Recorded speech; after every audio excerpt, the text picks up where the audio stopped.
اللہ رحمان و رحیم بھی ہے اور قہار و جبار بھی ہے، اور بار بار قرآن میں کہتا ہے وَمَن كَفَرَ فَإِنَّ اللَّهَ غَنِيٌّ عَنِ الْعَالَمِينَ، جس نے میری ناشکری کی تو مجھے اس کے شکر کی بھی کوئی ضرورت نہیں، کیونکہ اللہ تمام عالمین، تمام جہانوں اور تمام جہانوں کی ہر چیز سے بے نیاز ہے۔ اسے کسی نمازی کی نماز سے، کسی چور کی چوری سے کوئی غرض نہیں، کسی نیک کی نیکی اور بد کی بدی سے کوئی تعلق نہیں۔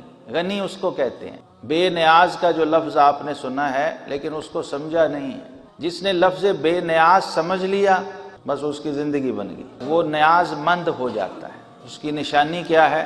جس کو اللہ کی بے نیازی سمجھ آ جاتی ہے نا، وہ نیاز مند ہو جاتا ہے، وہ بندہ بن جاتا ہے کہ میں جس رب کو مانتا ہوں اس کو تو میری ضرورت ہی نہیں ہے، تو میں نخرے کسے دکھاؤں، میں ناز کہاں کروں، تکبر کہاں کروں، غرور کہاں کروں، جسے میری ضرورت ہی نہیں ہے کسی معنی میں، ایک چھینٹ سے مجھے بنا دیا ہے، وہ اس چھینٹ سے وہ کروڑوں خربوں بنا سکتا ہے اور بناتا ہے اور بنائے۔ تو اس کی بے نیازی کو ذہن میں رکھ کے جب اس کی نعمتوں پہ نظر جاتی ہے تو پھر بندہ بغیر کہے کہتا ہے سبحان اللہ۔ وہ چلتی پھرتی پھر اللہ کی بندگی بن جاتا، سراپا بندگی ہو جاتا ہے۔